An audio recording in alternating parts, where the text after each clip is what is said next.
Insert the awning into the model.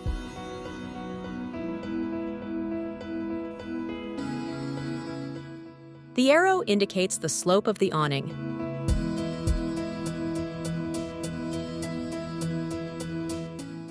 Use the function keys to orient it.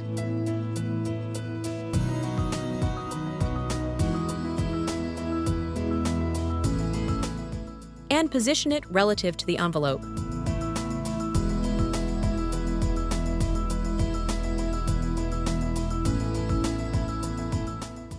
You can insert the awning directly in 3D.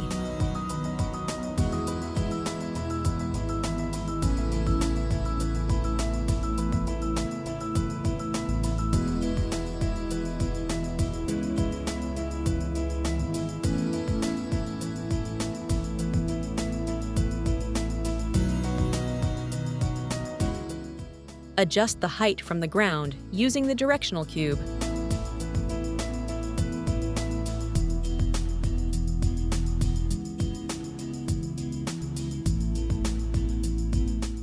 Or specify it in the Properties toolbox.